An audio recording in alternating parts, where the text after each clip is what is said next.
Good afternoon, everybody.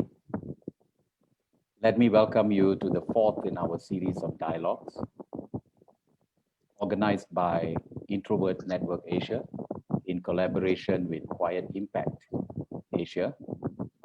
For those of you that might be surprised to see me here, welcoming you. You might have seen me before in the two previous dialogue sessions where I had been invited to speak about introversion in the new normal or the next normal, as well as introversion in leadership to enable leadership. Because of my immense connection and you could say impression about what Introvert Network Asia does and Quiet Impact Asia does, I have actively decided to play a more active role in Quiet Impact Asia and INA to enable and empower people through the embracing of their introversion. So for this session today, we are going to focus on something very critical, something very important for all of us, including me as a parent of an introverted teenager. The focus today will be on introversion in children and youth. As you can imagine, this is a subject or area or topic that has not been given enough attention for many reasons. And INA and Quiet Impact has felt that this is an area of discussion that needed that attention, especially for many of us who do struggle with our own and our kids or children's introversion. And with that in mind, we have decided that we needed a heavy duty guest, someone who came with the background that we felt was important enough to address this, not just as a subject matter, but as a psychological and behavioral matter, right? So she brings with her a lot of science behind introversion to help you as parents, or even those of you that are tuning in later as kids and youth, with your own struggles with introversion or that of your children, with the hope that it helps to unlock you and bring the best out of you, enable you, and empower you. And this, in a nutshell, explains the mission and vision of INA and Quiet Impact, to help people connect and empower them through their introversion, as well as to fully equip them to become better versions of themselves in a fast, you could say almost an uncertain and volatile and ever-changing society. So let me first introduce our special guest. Let me take a few words to give you her background. She's Joy Ho. She's a registered psychologist with the Singapore Psychological Society, and she's the founder of her own, you could say, enterprise, Empathy Works Psychological Wellness. Now, she takes special interest in mental and emotional well-being of individuals, primarily, you could say, children and youth. And I think that's a big factor nowadays. I mean, I think that's something that really requires dedication, and which is why in the past 16 years, Joy has worked in both clinical as well as non-clinical settings, right? Despite being a psychologist and a registered psychologist, I think it's important that her context goes beyond just clinical as well, right? Including schools, voluntary welfare organizations, and of course, Institute of Mental Health. Now, in recent years, or you could say currently, she conducts a lot of these mental health related talks and workshops in schools. And of course, she's also extended that to organizations and companies and community setups as well. So welcome, Joy. It's good to have you. Thank you so much, Nair, for having me here. Thank you so much for the introduction, and it's really glad to be here with all of us here. Thank you. And now I wanted to ask you something before we went on to talk about some of those pertinent questions. What has been your personal experience? I I mean, we all have personal experiences, especially those who are introverted. But what has been your personal experience as an introvert, Joy? I mean, growing up, even up till now. Oh, okay. I think it's a very interesting experience. um, I didn't know what was introversion when I was younger. So I was always being seen as being quiet, being very shy, very reserved. I remember when I was 6 years old, I was so quiet in this. In the past, I think we took taxis home. Now we have school buses. In the past, there was this thing called the school taxi. So I remember being squeezed together with other children in a taxi. And I think my friends in the taxi were all chatting and laughing. And I was very, very quiet. I was very content, just observing, listening to them chatting. And then I remember this uncle, the taxi driver, actually asked my mom when we went home one day, I think after a few weeks, he asked my mom, "Hey, I don't hear your daughter saying anything at all. Does she know how to speak at all?" So this, as I was like growing up, this became a it's a very interesting talking point between me and my parents till now. Okay. Yes, yes. I'm glad you shared that because, one of the things that people don't do these days is to share some of the challenges that they've gone through, Yeah. right? Especially for many of us, they can resonate with this. I mean, these are things that personally, as an introvert myself, I've struggled with, I've grown up with.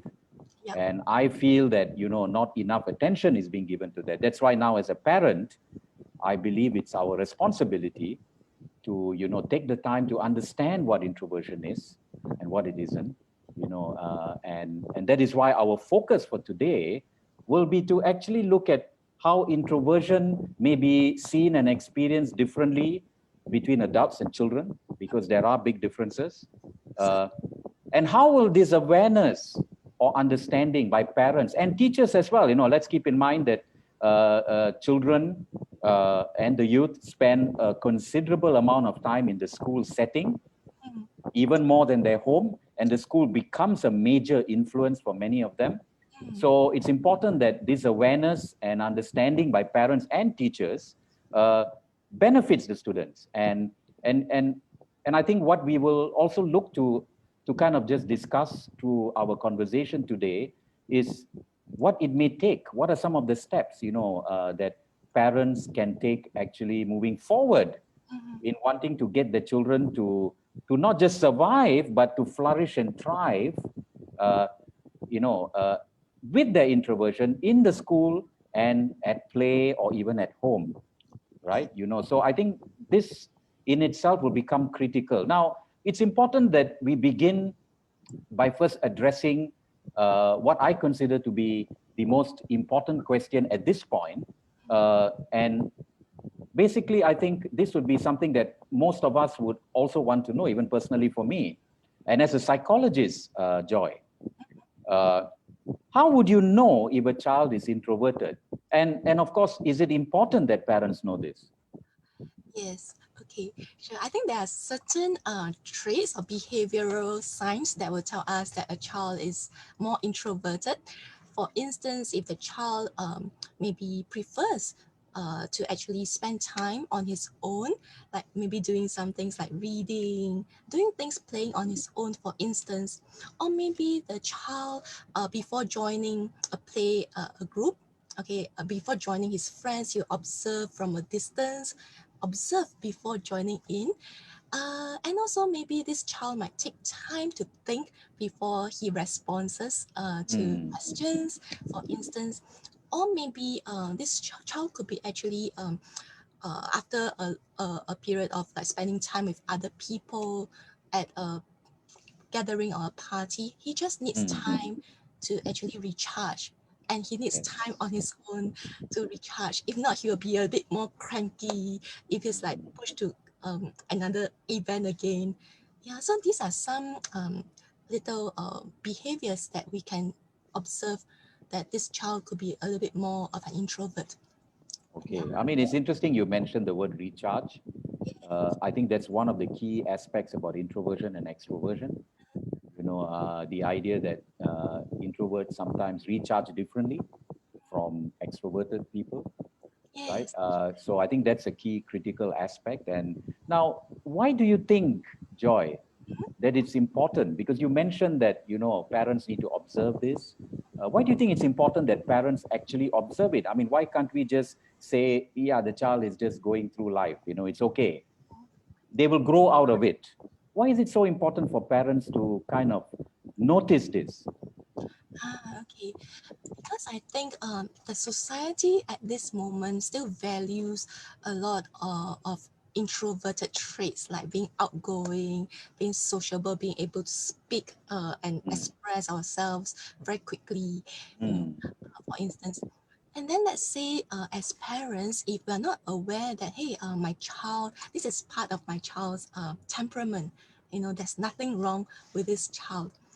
And let's say as parents, we think that, hey, my child is so quiet, I need to actually help him to open up. I need to help him to make friends. I need to actually, push him into, to become a bit more outgoing, a bit more mm. sociable. This child might actually grow up to think that, hey, there's something wrong with me.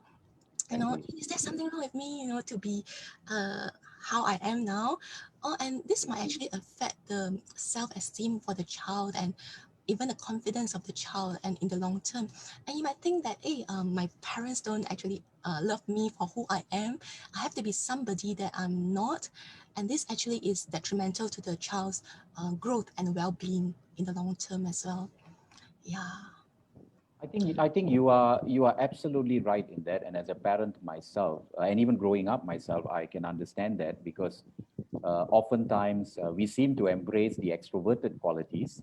Yes, yes, There's more a move, and not just with kids, but even in leadership, even in organizations, right? yes. Which we did touch on the last time. Now the key word that I like for people to also take away from this is that even if you're quiet, Mm, you can make an impact, exactly. and that's what you need to understand.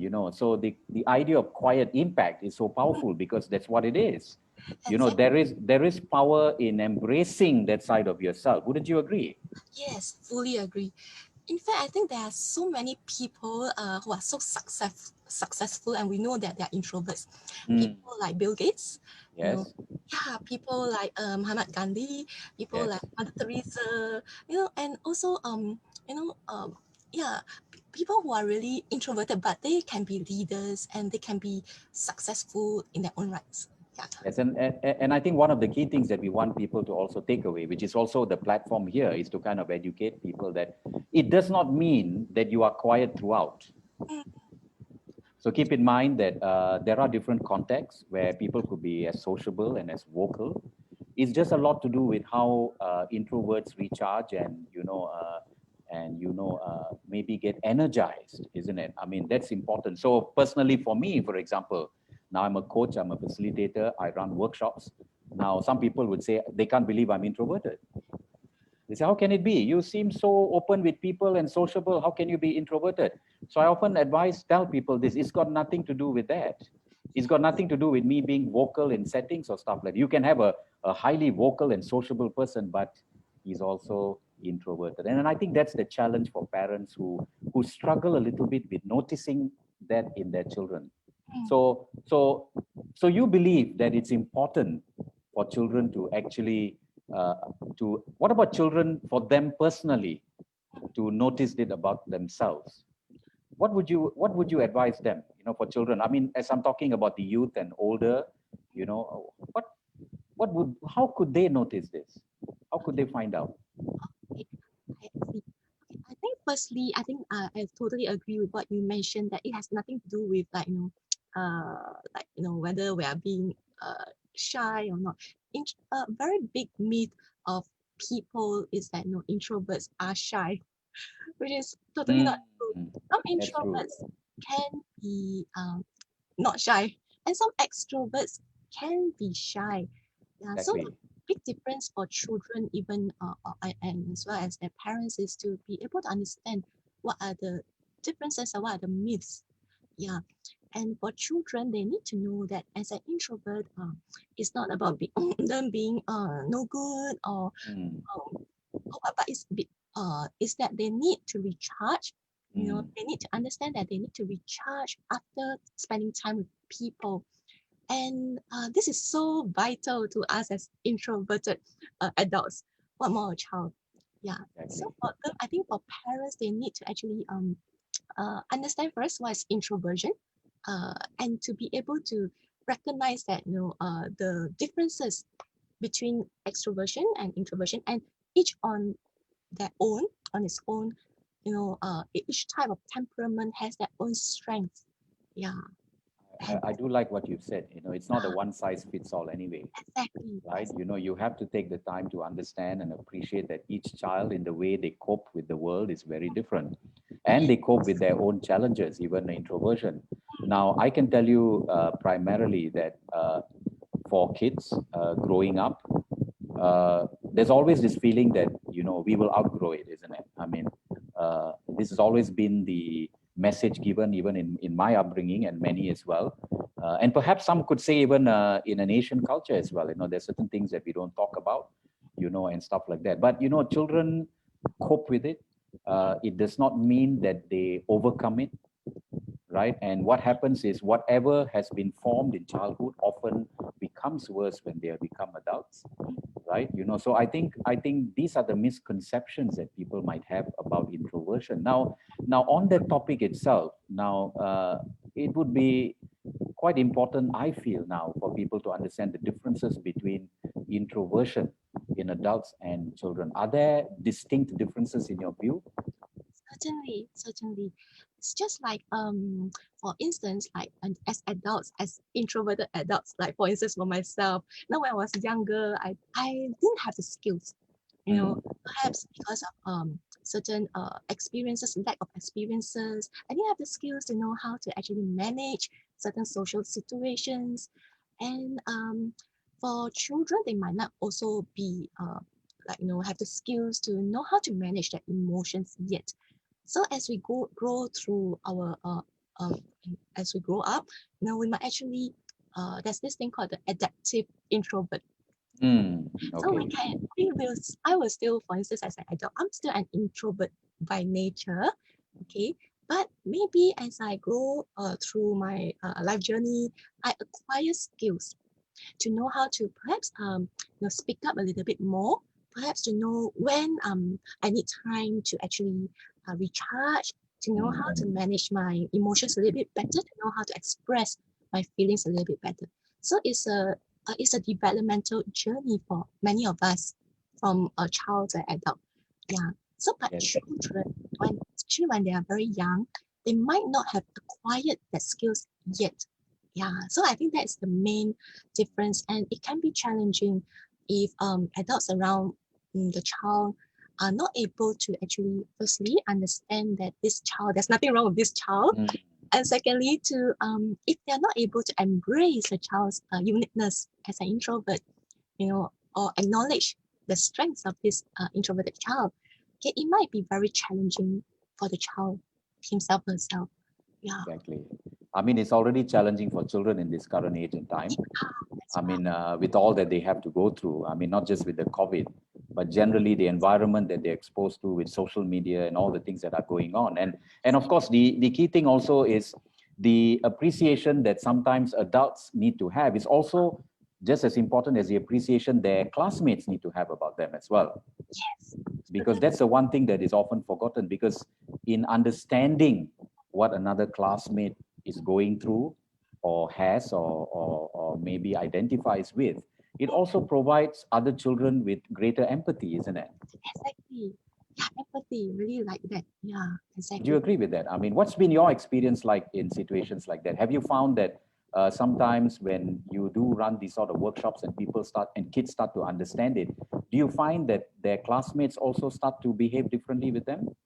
Yes. For instance, when I was like, because I used to work with children also, I still do, in Yes. school things.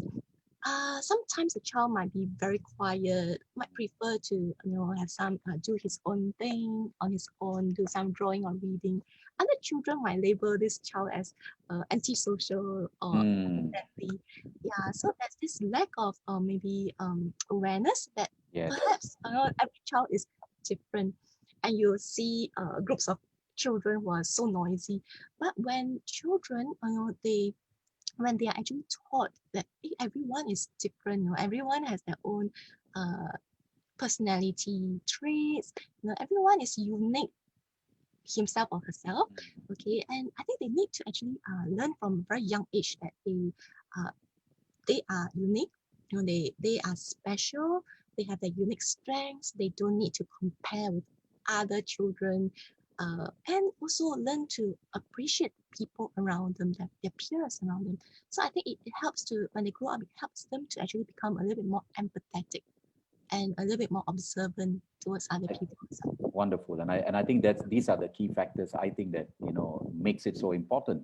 I mean, and I think some of the key words that I find that you've mentioned also is, besides empathy, it's also for people not to deny who they are. I mean, even kids. I mean, that's always the case, isn't it? Whether you're an adult, when we do awareness workshops or when I talk to people, there's always this feeling that you have to live up to the benchmark or the societal standards, isn't it? What's acceptable and what's not acceptable, and it's sometimes in whatever you have, if you're introverted, it's not acceptable because it doesn't make you better. It's good to have extroverted qualities and stuff like that. So I think one of the things that we would like to do, and I think an important aspect of what we are achieving through this dialogue and the many events and stuff like that, is to get people to embrace their introversion, to see it as a better version of themselves, and in that moment, I believe, you fly, and I believe that's important for people. And I think these sort of sessions are so important because they provide insights and knowledge and awareness. Now, for you personally, I mean, having dealt with a lot of kids and, in environments like that, do you find that the school and the teachers themselves are more acceptable of this, when you are having these sort of sessions? What's been your reaction by the school itself? Oh, okay. I see. I guess, okay, I'm just seeing the, let's say let's say if I'm a child, an Yes. introverted child in the school, okay, I might feel very overwhelmed because currently in school, we have subjects like, because I was a former teacher myself, we have subjects one after another. So Yes. a teacher leaves the classroom, another teacher outside and comes into the classroom, ready to start the class. And the child might feel very, okay, an introverted child might feel, oh, okay, it can be very overwhelming for a child. There's no break, yeah, for the I see. child to recharge. So I guess there can be more that can be done in schools currently. I'm thinking that maybe before they start next session, the next class, perhaps I'm not sure whether it's possible for teachers just to give the children just 1 minute, to just renew and recharge, maybe putting their Okay. legs on the table, for instance, or yeah. So, but sometimes I also understand because of the curriculum Exactly. constraints, yeah, can be Exactly. hard. That's right. So the So would you say that introverted children, as compared to extroverted children, uh, would have a different learning style as well? certainly, certainly. I think for instance, nowadays I think there's a lot of group work, yeah, Yes. group work in Yes. schools and also in the workplace as well. Yeah. Exactly. For introverted children, sometimes during group work, okay, they might not really enjoy group work, okay, because maybe as introverts, we need time as to actually process our thoughts. And sometimes we might take time to actually put our thoughts across. Yeah. And other children who are a bit more extroverted might think, hey, why are you so quiet? Why aren't you You're right. contributing? which is not true. The child could be actually contributing, but he needs a little bit more time to actually put his thoughts clearly, because introverted children are a little bit more of a deeper thinkers. Yeah, yeah. And I, so true, this true. is one way, and they might actually thrive better when they are doing more individual work.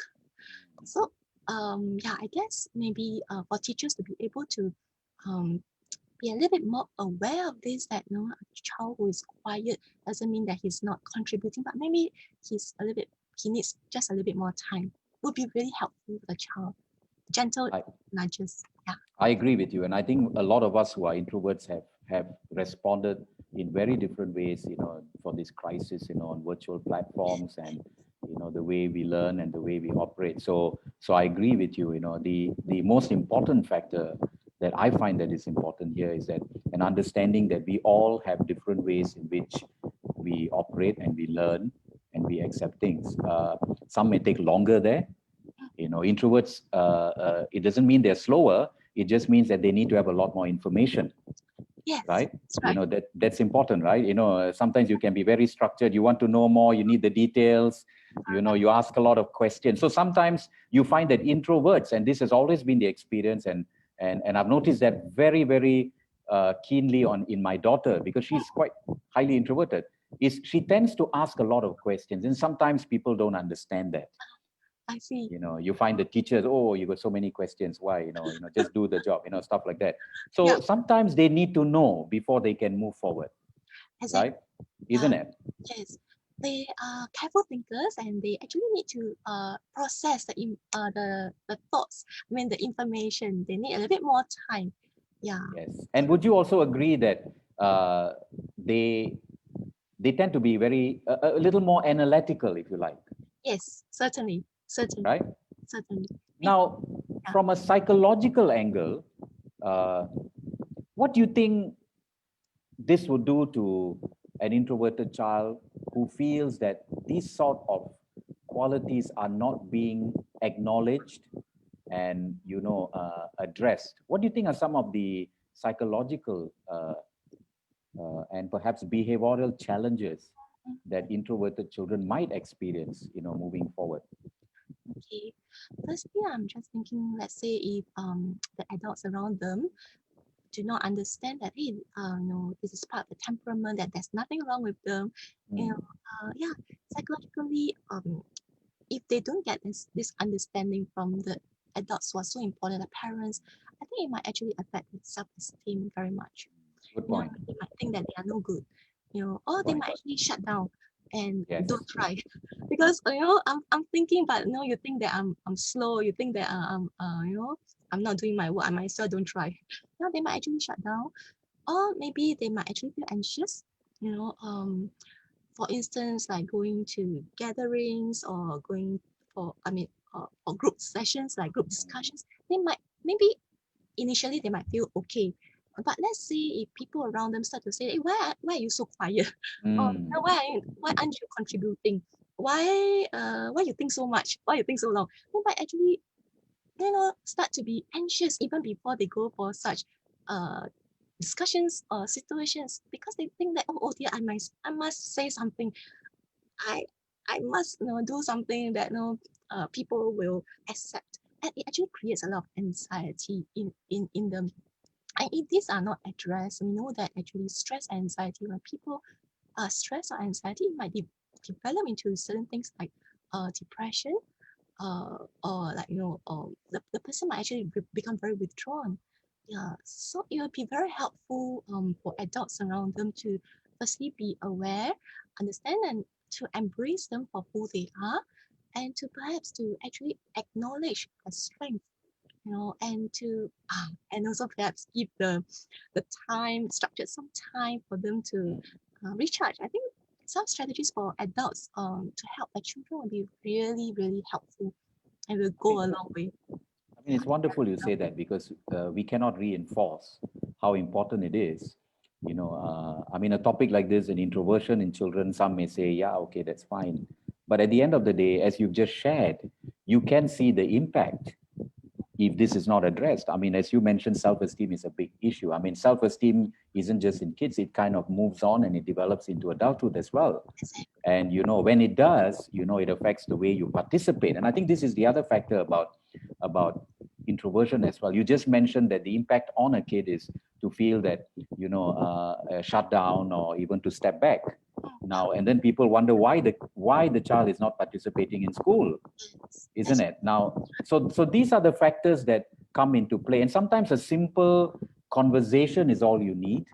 You know, or maybe, for example, taking the time, as you say, you know, to let the child acknowledge this and understand this. Now, observation is a big factor. You know, we always talk about the fact that parents, you know, in the role that we have, you know, everyone is busy, everyone has got things to do and stuff like that. And sometimes we are not fully aware of what a child is going through in school, isn't it? Now, do you feel the teachers themselves have an important role to play? Yes, yes. Because I think children spend so much time in school. So I guess for teachers, maybe it'd be very, very helpful for them to perhaps maybe even before the school term starts, or if parents can actually also have a conversation with the teachers, yeah, to maybe let the teacher know that hey, this child, my child is a little bit more quiet, introverted. You know, he might need more time to actually warm up to people. He might need more time to think before he answers a question in class. So I think it will be very helpful for teachers also to be able to be aware of certain challenges that certain children might actually experience. And during class, maybe discussions, teachers can actually encourage them having this little nudges, you know, or even like for instance, like show and tell when a child needs to actually you know, introverted child needs to actually do some show and tell presentations, or teachers, you know, being aware that hey, it takes a big is a big thing for this child, maybe to actually give that kind of encouragement for this child. I think it will actually make a big difference to the child's esteem. Yeah, from young. That's wonderful. I mean, I think that's so critical. And so part of what you do, Joy, does it also involve enabling teachers as well?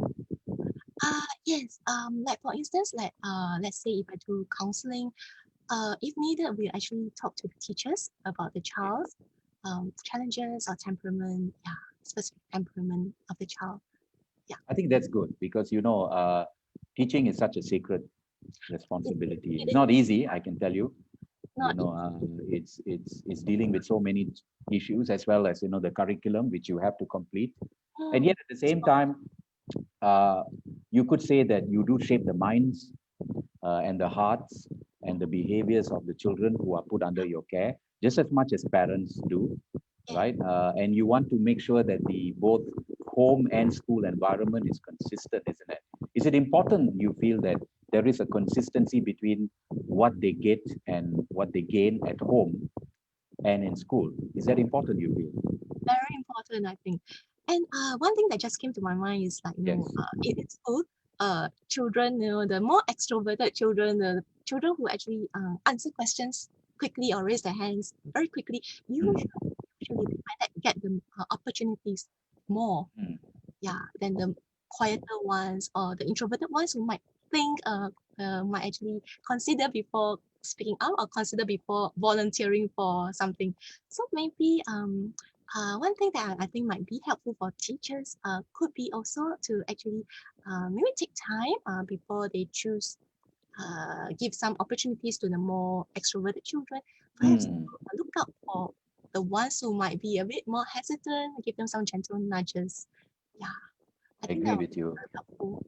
I think that's very important because what it does is, you know, when you talk about whether you are a coach or whether you are a trainer or whether you're a teacher, it is always recognizing that everyone in your class is different.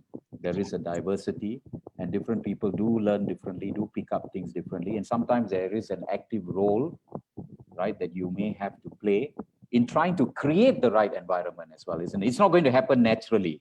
Yes. Isn't that what we are saying? What we are trying to say is that it's not about letting kids just go through life, you know, and saying don't worry, you will overcome it. Isn't that one of the messages, that this is something that needs attention? Very, very true. Totally agree. Yeah. Now, what has been some of the things that you have been sharing or helping parents with in your past, years, or even, as you're doing now? What has been your experience dealing with, parents who have introverted kids? What has worked in your discussion with them? What advice have you given them? What has been some of the help that you have taken them through? I think firstly, to actually encourage parents to understand a bit more, read up a bit more on what introversion is, and that spectrum, introversion and extroversion is a spectrum, and also reading up is helpful. And sorry, just to ask you, so does that mean that you feel that there's a misconception about it? Yes. Yes. Okay, so that's important, isn't it? Because we all have misconception. First, to acknowledge that we may not know enough about introversion, isn't it? That's right. Because at this moment, even among adults, we still think that an introvert is shy, an introvert. Yes, there you go. Antisocial. There you go. Cannot be a leader. For instance, these are all misconceptions. Yeah, which is not true at all, because an introvert is not shy, might not be shy. Okay, an introvert can be outgoing, but he might need time to recharge. As you mentioned, the main difference between extroverts and introverts is they need this time to recharge after. For introverts, they need time to recharge after spending time with people. Okay, they feel drained after spending time with people.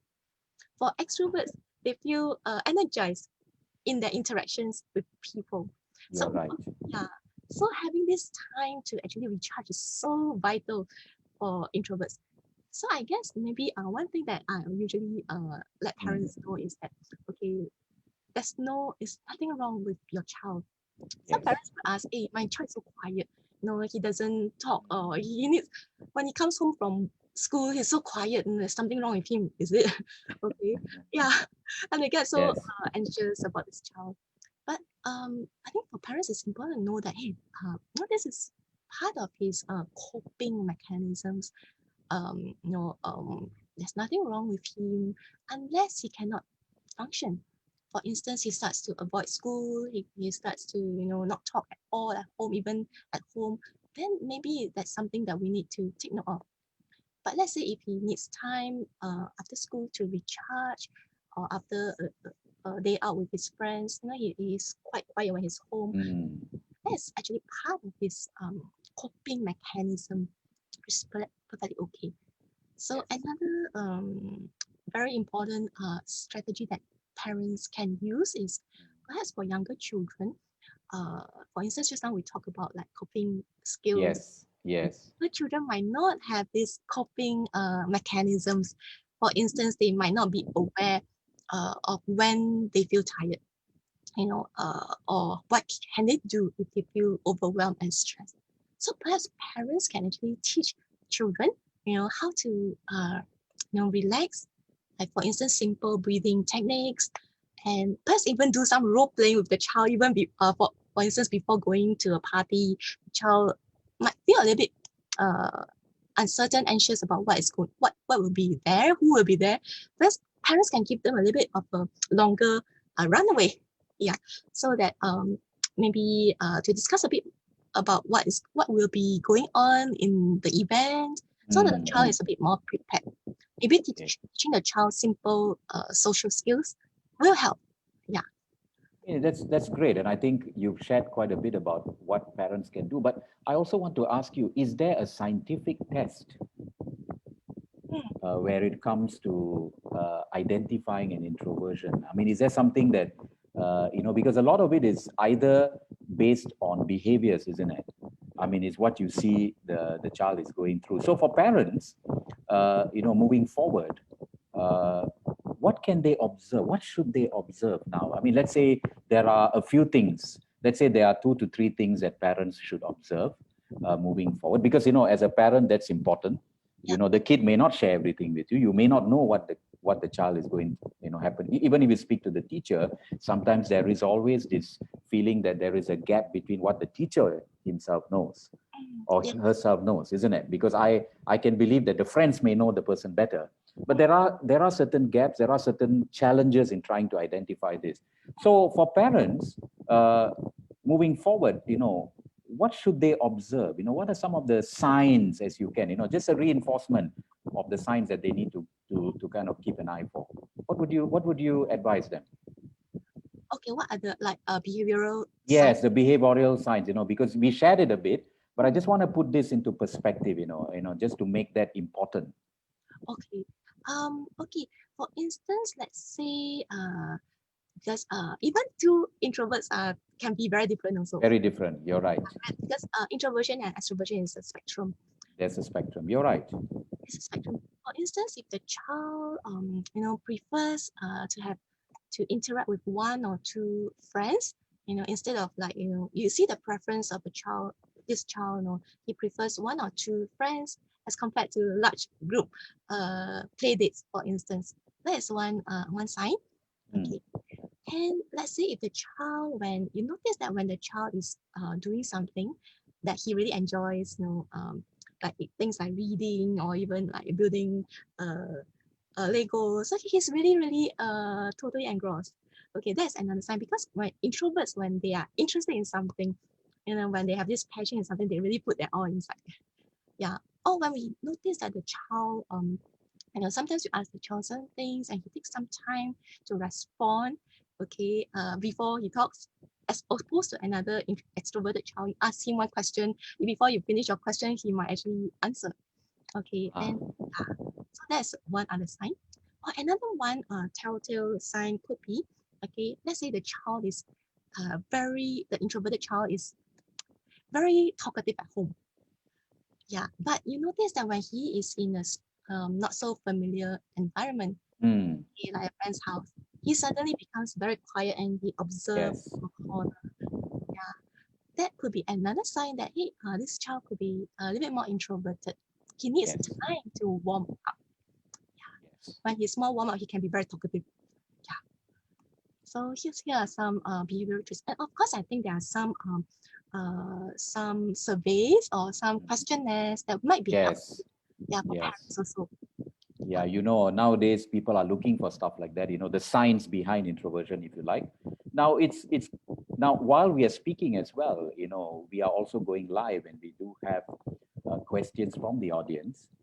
And I have a couple of questions that from the audience, from people who would like to know. For example, one of the questions a member of the audience has asked is whether or not there is a risk in actually discussing this with children, or even labeling them as introvert, for the child. So what's your take on that?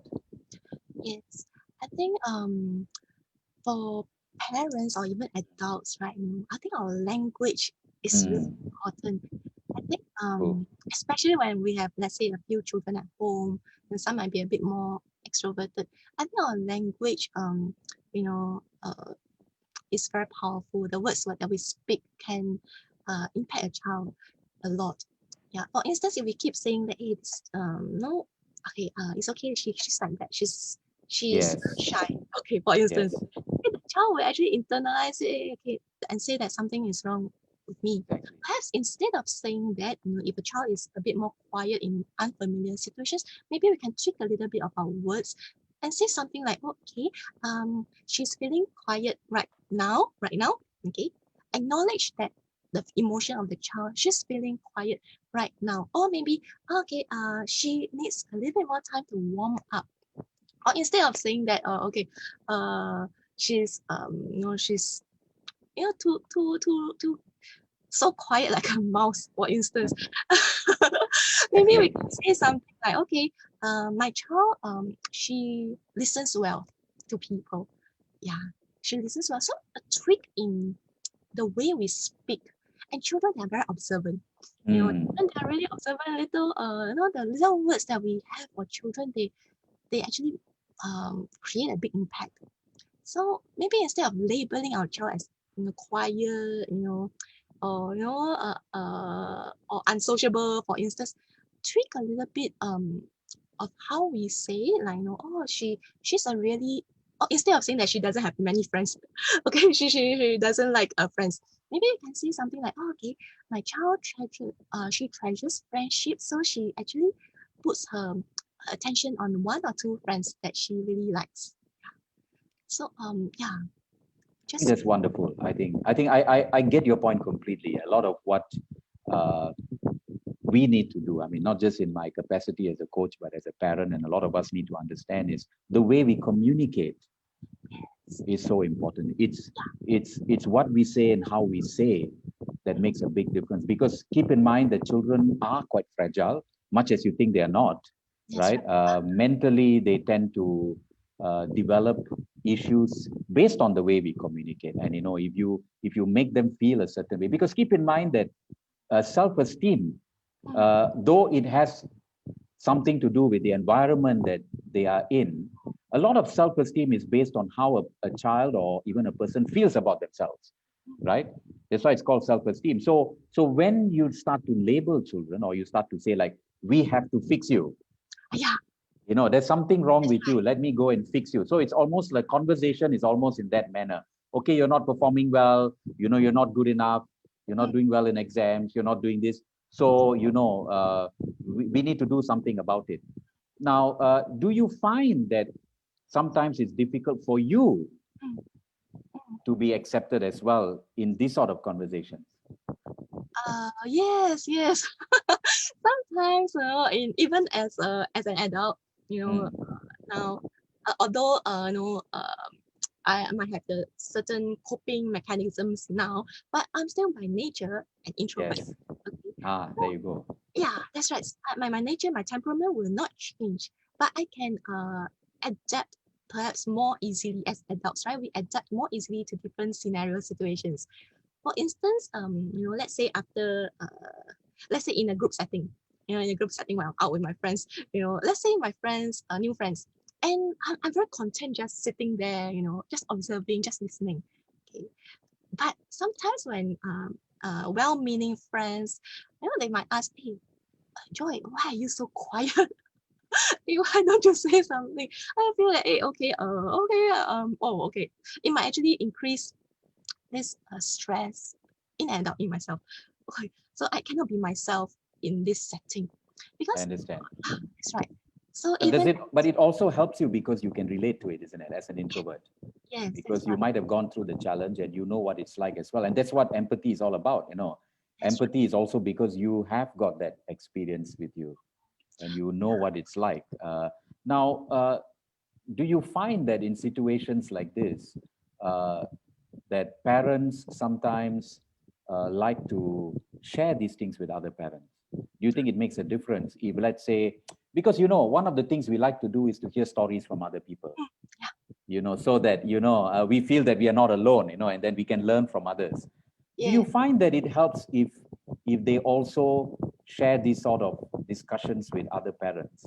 What's your take on that? I think it will help.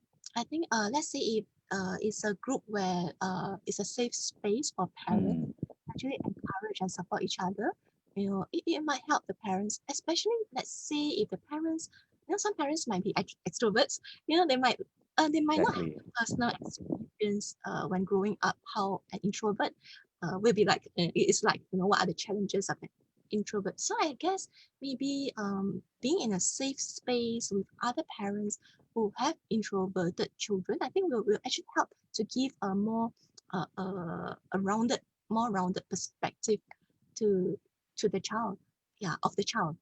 Yeah, so I think it certainly will help if there's such a space, a group, where a platform where parents can actually connect with one another and we share stories, share strategies. Yeah, and I'm so happy that right now there's this. I didn't know there was this thing called Introvert Network Asia until 3 years Exactly. ago. I was just thinking, if only there was such a platform when I was younger. I agree with you. And, That's right. That's why we are that's why I personally wanted to be more actively involved, because I think enough information is not available, enough attention is not available, and these sort of platforms are so critical. Now, do you find, for example, in situations like this, that often maybe parents or even individuals might see talking to someone like you as a last resort? I've often found that when I deal with people and as a coach, when we meet up with them, or even we talk to the organization, or we talk to the parents or stuff, and we are looking at coaching, there's always this thing like, oh, you got a coach, so what's wrong with me? Or what's happening? Is there something wrong with me? So I think it's important that this sort of a misconception is taken away. Now, do you face these sort of challenges where oftentimes, because of what you do and because of your background, that people don't really want to talk to you because they see you as a last resort? My personal belief is that it should be the first thing that you do, to meet up with someone who knows what it's like, isn't it? What's your take on this? Yes, I think I agree that there's this stigma of seeking some kind of support, from a counselor or psychologist or therapist or even a coach, or a mentor, maybe not so much, but maybe therapist, coach, or Yes. counselor. There's still a stigma, that people might think, hey, is there something wrong with me, that I need to seek extra support, or even parents might think that, hey, is it because I'm a bad parent? Yeah, but maybe we can actually shift our tweak a little bit of how we think. Perhaps if there's somebody there who can actually give us some little bit of a different perspective, it might actually just maybe a little bit of some perspective change to how we view this situation or this child. Maybe it will actually help in a long way, in the long term. I agree with you fully. I think a lot of it is perception, isn't it? But perception is also dictated by what we ourselves have grown up with, isn't it? Yes. And I think the change that we want to have in our children or in the environment requires first acknowledging it, isn't it? And of course, seeing it as not a fault, but just a uniqueness in you that needs to be embraced. Now, I have a question here from one of the Facebook audience as well, who asks, for example, for those kids in class, for example, right? It may be tough to understand the difference between self-esteem or having a bad day as an extrovert, or even being an introvert. So I think you did touch a little bit on self-esteem and introversion, or even, for example, you may be extroverted and still have a bad day and suffer from self-esteem. So how would you be able to tell the difference between someone who is just having a bad day today, or someone who's really introverted and there is a bigger issue at play? Okay, I see. Yeah, I think for instance, self-esteem will actually affect the child's various areas, usually of his life. His work, he might think that he's no good. He's no good in his studies. He's no good with his peers, and so it's very it affects him in different areas, and maybe every day he might think of these thoughts every day about himself. That I'm not as good as my brother. I'm not as extroverted as my brother, for instance, and I'm not as good as my peers, for instance. So, and these thoughts are always there, constant. Yeah, this shows that maybe this child has some self-esteem challenges. But let's say if the child, in general, he's quite well adjusted, he's an introvert, but he feels, you see that he's generally happy, he's okay to be on his own, and he likes reading, he likes his Lego, for instance, and he's perfectly fine. And he still goes to school and adapting quite well. Perhaps, okay, and maybe just one day, that he just tells you, oh, okay, so and so, do you want to talk to me? And then the next day he's okay. Yes.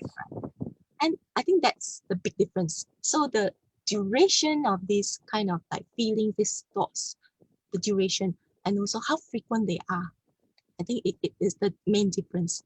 Yeah, whether the child has self-esteem challenges or it's just a bad day. That I agree with you. In fact, self-esteem isn't just about a moment or, you know, a day or even 2 days. You know, we all have days where we feel down. We feel lesser of ourselves. We all have that.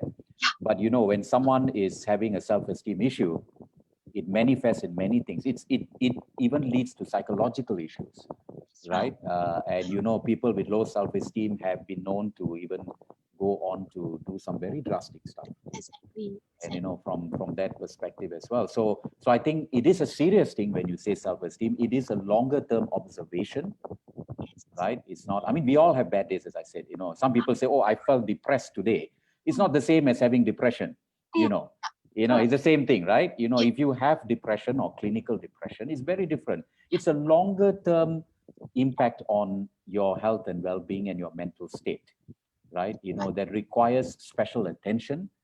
And I would even suggest require an expert attention, you know, and much as you mentioned earlier, and I think you made a good point earlier about the fact that even if you do have forums or you know, exchange of ideas or conversation between parents, you want to make sure that it is managed well. You want to make sure that it's coordinated well, because the last thing you want to do is to have people go according to what they thought worked for them, and then it turned out it didn't work for another child, because there are different standards or spectrums of introversion and how bad it is. So perhaps, you know, would you recommend that if there are sessions like this, someone of your credibility often lead these sort of sessions? Yeah, I think it would be helpful if adults or even adults in general are open to such channels of communication. And I think that's why I'm so thankful and also very I feel very honored to be able to contribute uh, in a small way, like into this quiet impact. When I think the founder Mervyn Yo actually approached me whether I could actually contribute in like doing some webinars for parents or even conducting some children sessions in future. I thought it's okay, really a wonderful initiative. And yeah, that's right.